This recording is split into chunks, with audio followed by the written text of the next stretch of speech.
Hello and welcome to this episode of Control City Freak. Today we are breaking down Todd Ranks the State DOTs, the Northwest Edition. So that means we're talking about Washington, Oregon, Idaho, Montana, Wyoming, North Dakota, South Dakota, and Nebraska, which I know isn't really that Northwest, but here we are. You're watching Control City Freak. This is the YouTube channel where we talk about interstate highways and the places that they are signed to go to. If you dig this kind of content, why not give us a like? And if you really dig it, why not subscribe? Yeah, subscribe. Alright, just a friendly reminder, you can request your exit for a $5 super thanks or super sticker in the comments. I really appreciate all the super thanks that I've gotten so far. Really appreciate you guys. And we've got I-95 coming up, so a whole lot of big cities in that one. I'm sure you guys have exits for that. Phones are wide open for that. Alright, let's take a look at the rankings without any further ado, and I'm going to say number 1 in the Northwest Division is North Dakota. North Dakota does a fine job. So, let's take a look at some signage in North Dakota. We see here 29 in Grand Forks, North Dakota is signed south for Fargo, which is just where it should be signed. Northbound in Grand Forks, it is signed for Winnipeg. So Winnipeg is quite a ways into Canada. They could just sign Canada here, or they could sign Manitoba, but they don't. They sign Winnipeg, which I think is the right pick, and I really appreciate the fact that they do it. On I-94, we just saw this recently. We've got I-29 signed for Sioux Falls South, the biggest city in South Dakota, and for Grand Forks North. You could argue Winnipeg here, but Grand Forks is pretty big by North Dakota standards, home of the University of North Dakota. North Dakota-wise, I would absolutely sign Grand Forks. I think it's the right pick. And here's another look at a sign right in the same area where we see North Grand Forks, South Sioux Falls. 94 eastbound is signed for Minneapolis, and then it's not signed for Minneapolis again for a little while, at least not on an overhead, because Minnesota does a much worse job than North Dakota does. Minneapolis is absolutely the correct choice. North Dakota does sometimes do this through traffic sort of thing without a control city, but they always end up making up for it. You don't ever get left hanging for too long of a time. Here we see 94 for Minneapolis and Bismarck. Good choices both. And in Bismarck itself, 94 gets a nice overhead sign for Billings, which is 400 some miles away, but it's the right pick. Here we see the end of 194, the Bismarck Expressway, and 94 signed west for Billings and east for Fargo, just as it should be. Right after that, we see Billings 409, but Billings is still signed at random exits, so that is good work. Here we see the Bismarck Expressway. 194 is not signed for some reason. We just get Business Route 94. I'd rather see a 194 shield up there, but what are you going to do? All right, let's look at number 2. We only go down one state, and we get another Dakota. South Dakota does a great job as well. North, I think, is a little better, but South does good. So here in Rapid City, we're getting 190 for Mount Rushmore and Civic Center and 90 for Sioux Falls, all the way on the other side of the state. They could sign Pierre, they could sign Mitchell, do some kind of smaller thing like that, but Sioux Falls is the correct choice, and that's what they do. Westbound at the same interchange, we are getting West Gillette, which I struggled with for a while, but I do feel like is probably the right choice. Gillette Billings would be a little better, but Gillette is fine. And here's where South Dakota loses points to North Dakota, the fact that they signed Albert Lea. I know that's Minnesota's thing, but they don't have to follow Minnesota's lead. They could sign Rochester, Minnesota here, or, you know, even the Twin Cities, since there are routes to that. Albert Lea is not the right choice. Fargo and Sioux City are good choices, though. And we see the same thing we saw in Rapid City going westbound on I-90. It is signed for Rapid City in Sioux Falls, just as Sioux Falls is signed in Rapid City. But again, we get this Albert Lea thing, so that's where we deduct a point or two. Here's another view of the 29 and 90 interchange. There's not many interstates in South Dakota, so there's not a whole lot of overhead signs to show you. And we move on to number 3, Montana, which does a pretty good job. Montana probably loses points for underselling itself. Usually, I complain about the opposite. So at the border, we get Great Falls on South 15 right away, and I think that is good. Not Shelby or anything along the way, but Great Falls from the jump is right. Here we're getting 90 West Missoula in Butte and 15 15 south for Dillon and Idaho Falls. I'd rather see Dillon not on that sign because Montana doesn't generally sign 2 anyway, so just Idaho Falls would do the job there. Going the other way, we see the same thing. It does make sense for 15 and 90 to be signed for Butte because we're not actually to downtown Butte yet when they first merge here. 90 is signed for Butte quite a lot. They take Butte pretty seriously. I think it used to be the second or third biggest city in Montana, but it's fallen a bit because of more the growth of other cities than anything, but it is probably the biggest interstate junction in Montana. Here in Bozeman, we get 90 East Butte and 90 West Missoula.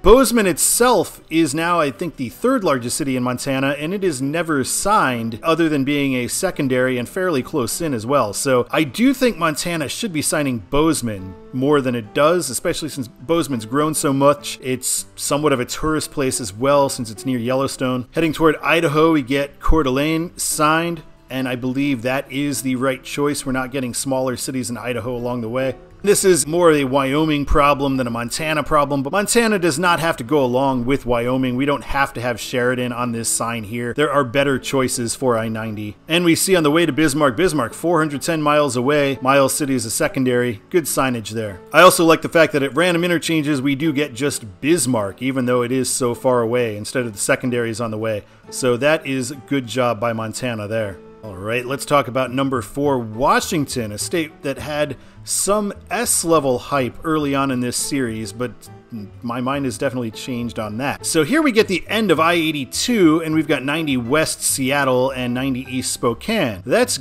good Washington signage. They do pretty good on I-90, and for the most part they do pretty well on I-5, but the rest of it, there are a lot of weird areas. 82 down in these parts with a junction with 182, getting Umatilla and Pendleton signed is not good. That 82 East, that should probably be for Portland and Boise. On I-90, 82 is signed for Yakima, and that is the right choice, so I am down with that. Yakima 82 gets Richland, which I find a little weird because it's not the largest Tri-City, and it's also not a Tri-City that 82 actually goes through. I guess it doesn't really go through any of them, but I feel like either Pasco or Kennewick would have been a more sensible choice if you're only going to sign one. 82 West Ellensburg out of Yakima is really bad. It should just be Seattle. Ellensburg is not a very big city. Yeah, we're meeting I-90 there, but I don't think there's a lot of Spokane traffic that's going to go up to 90 and then kind of double back. Angle-wise, this should be Seattle. 5 South, Vancouver and Portland. How is that possible? Well, they kind of oversigned Vancouver, Washington, which is a suburb of Portland. I don't think this should be on overhead signs like this. This should just be Portland. North Vancouver, BC, 5 South, Portland, A-OK, and Seattle, the way we're signing it for longer distance cities. I mentioned before, I don't like the 405 signage, though. It shouldn't be Everett and Renton.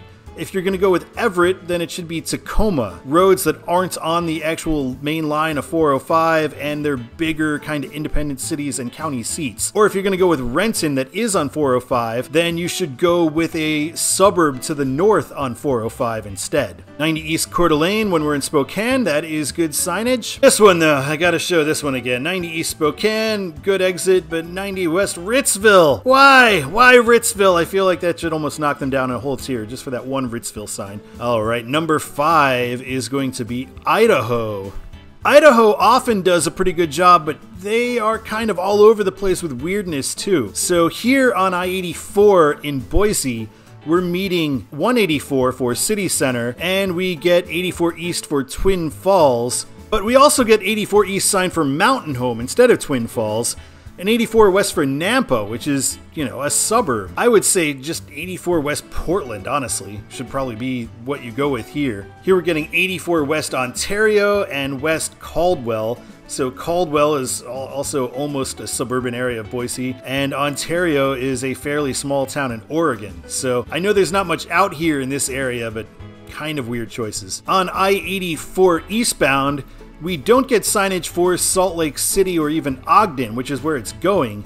We get Pocatello, which is where 86 is going. So I think it's a little weird to favor the in-state place, especially a place that's not too big, especially when you're throwing something like Rupert up there. I mean, you could have Pocatello and Ogden, or Pocatello and Salt Lake City. Here's our split with I-86, Pocatello and Twin Falls. I feel like 84 West should be for Boise at this point. Twin Falls, kind of big by Idaho standards, but, you know, Boise is such a bigger traffic driver, and that's probably where most people are going. This is a thing about Idaho that bugs me on random interchange exits. So they're fine with signing Coeur d'Alene here when we have just crossed in from Montana. Going the other way when you're past Coeur d'Alene, then you're going to sign all kinds of small Idaho towns instead of signing Missoula. So they're perfectly fine signing bigger Idaho cities from further away, but not signing out of state. And here's our example of that: 90 East, Kellogg, and Missoula. They could just go with Missoula, but they always have to add a second small in-state place. Here on 15 South, we have 15 South Salt Lake, and we get 86 West Chubbuck and Twin Falls, and this 15 for Pocatello sign makes no sense to me. I'm guessing that's supposed to be a business route sign. And on 86 westbound, we get Junction I-84 where it ends, 3 miles, Burley 17, Twin Falls 52. Twin Falls had been the control city for a while, and instead of adding Boise after Twin Falls, they add Burley before Twin Falls, and I don't like that at all. This should be Junction I-84, Twin Falls, Boise. And again, 90 West, Post Falls, and Spokane when we're in Coeur d'Alene, instead of just Spokane. But if you're going toward an Idaho city, it might be just one listed instead of 2.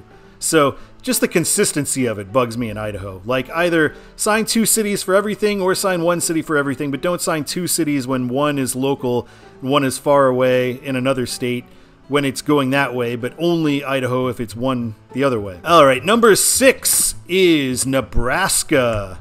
Nebraska has just 2 interstates and basically just 1 because I-76 has only 1 exit and it's 4 I-80. Nebraska, right away we lose points for not having a great welcome sign, and just something about the fonts on that welcome sign, I don't know. Here, this is going into Omaha on 480, so we get West 480 280, so that's all right. And at the end of 480, we get East 80 Des Moines and West 80 Lincoln. That is good signage there. Out of the 76 junction, 80 East Omaha and South Denver when we're going eastbound.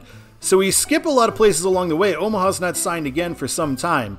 But I do understand having Omaha signed from that far away. I'd be okay with Lincoln there too. What's weird though is you don't get Lincoln, Omaha on that previous sign, but we do get Cheyenne, Sydney. So Nebraska being a little weird, you don't have to have Sydney on there. You could just have Cheyenne. And Sydney being on the bottom line, Sydney is not a big enough city to ever be on the bottom line, so that is not great. Here's the end of 180 in Lincoln, and on 80 itself, you don't get any sort of westbound pull-through sign. They're almost like embarrassed to tell you. But on 180, we get West Grand Island and 80 East Omaha and Lincoln Airport. And they do that quite a bit in Omaha too. Just 80 East, we don't get an 80 East Des Moines or 80 East Omaha downtown or anything like that. Is it here? We do get 80 East Omaha, so that's well done. And that's further east than the previous sign that I just showed you. Here's our junction with 680. We don't get a control city on 680, but we get East downtown for 80, so that's good. And 480 is actually our road that goes downtown, so here's our exit for 480 and 80 East Des Moines. All right, getting down to the dregs signage-wise now. Remember, this rankings are only by state DOT signage and nothing else. Wyoming, number 7. So I'm going to start with the positive in Wyoming. This is a good sign. Sheridan, 13. Buffalo, 49. Gillette, 115. So we're getting the theoretical next control city, then we're getting the interstate junction, and then we're getting the bigger city further down, 90. Here we are at the infamous Cheyenne junction of 80 and 25, where the signs seem to get worse as the years go on. 80 West Rock Springs, that used to say 80 West Salt Lake City. 25 South Fort Collins used to say Denver, and 25 North Casper, I guess always said Casper. And we see 90 East Gillette, 25 South Casper. At this junction, that's about as good as what we would want. Wyoming seems to be improving a bit on I-80, but on I-90, it's a mess. So you see signs like this: Moorcraft, Sundance, Newcastle. What are those? 90 East Moorcraft and 90 West Buffalo. This is in Gillette. Buffalo, again, the main reason for Buffalo being signed is because of the intersection with 25,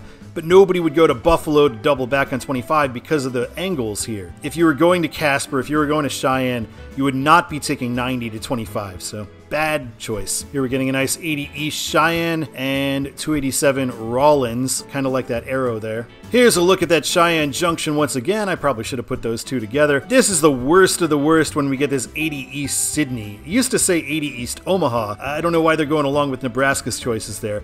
Omaha or Nebraska or Lincoln, any of those would be okay. Sydney, no. Here we are in Casper. We get North 25 for Sheridan and Buffalo. 25 ends at Buffalo, and then 90 angles towards Sheridan. But Sheridan just doesn't seem like an important enough place. You could put Buffalo and Billings there would be the better way to go. And here, when maybe the biggest joke on I-90 at all, and in Wyoming, this Beulah, population 22, something like that, being signed.